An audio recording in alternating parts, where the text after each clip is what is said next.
नमस्कार, पाहूयात आजच्या काही ठळक घडामोडी। शहरातील दुर्बल घटकातील ग्राहकांना मिळणार फक्त 2,500 सौर ऊर्जा संच। दारिद्र्य रेषेखालील आणि आर्थिकदृष्ट्या दुर्बल कुटुंबासाठी राज्य सरकारने दिलासा योजना आणली आहे। त्यानुसार शहरातील दुर्बल घटकातील ग्राहकांना आता फक्त 2,500 रुपयात सौर ऊर्जा संच मिळणार आहे। दारिद्र्य रेषेखालील ग्राहकांसाठी 1 किलोवॅट सौर ऊर्जा संचासाठी केंद्र सरकारकडून 30,000 रुपये तर राज्य सरकारकडून 17,500 अनुदान दिले जाणार आहे। 1 किलोवॅट क्षमतेच्या सौर ऊर्जा संचातून दरमहा 100 युनिट वीज निर्मिती होऊ शकते। तिसऱ्या मजल्यावरून पडून बांधकाम मजुराचा मृत्यू। किवळे येथील शाळेच्या बांधकामस्थळी सुरक्षा साधने उपलब्ध करून न दिल्याने तिसऱ्या मजल्यावरून पडून एका कामगाराचा मृत्यू झाल्याची घटना काल घडली। सनी शेख असे मृत्यू झालेल्या कामगाराचे नाव आहे। त्यानुसार राहुल भवतो, सय्यद अली, सागर सावंत आणि प्रशांत खोजे यांच्या विरोधात गुन्हा दाखल करण्यात आलाय। किवळे येथे CMS स्कूलच्या इमारतीचे बांधकाम सुरू असताना तिसऱ्या मजल्यावर सेफ्टी नेट बसवण्याचे काम शेख करत असताना ते पडले। आषाढी वारीच्या पार्श्वभूमीवर देहू व आकुर्डी येथील स्थळाची विभागीय आयुक्तांकडून पाहणी।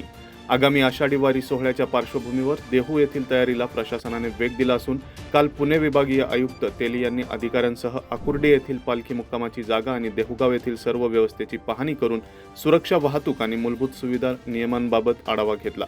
पाहणी दरम्यान विभागीय आयुक्त तेली यांनी जगद्गुरू संत तुकाराम महाराज मंदिरात विठ्ठल रुक्मिणी तसेच संत तुकाराम महाराज शिळा मंदिराचे दर्शन घेतले।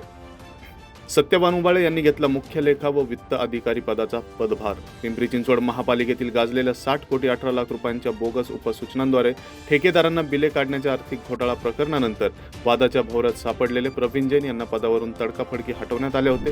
त्यांच्या जागी नवी मुंबई महापालिकेचे मुख्य लेखा अधिकारी सत्यवान उबाळे यांनी काल पदभार स्वीकारला।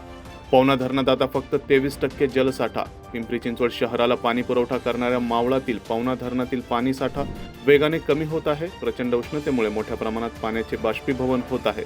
सध्या जलसाठा केवळ 23% शिल्लक राहिला असून प्रचंड उष्णतेमुळे बाष्पीभवन होऊन धरणातील पाणी घटत आहे। भामा आसखेड धरणात अवघा 31% पाणी साठा। पिंपरी चिंचवड महापालिकेला भामा आसखेड धरणातून पाणी योजना आणण्याचे काम सध्या युद्धपातळीवर सुरू असून सध्या या धरणात 31% पाणी साठा शिल्लक राहिलाय। धरणातून 167 MLD पाणी लवकरच पालिका उचलणार आहे। रहाटणीतील 5 मजली 2 अधिकृत इमारती जमीनदोस्त। पिंपरी चिंचवड महापालिकेच्या फ क्षेत्रीय कार्यालयाच्या वतीने रहाटणी येथील गजानन हाऊसिंग सोसायटी परिसरातील अनधिकृत 5 मजली 2 इमारतींवर काल कारवाई करण्यात आली।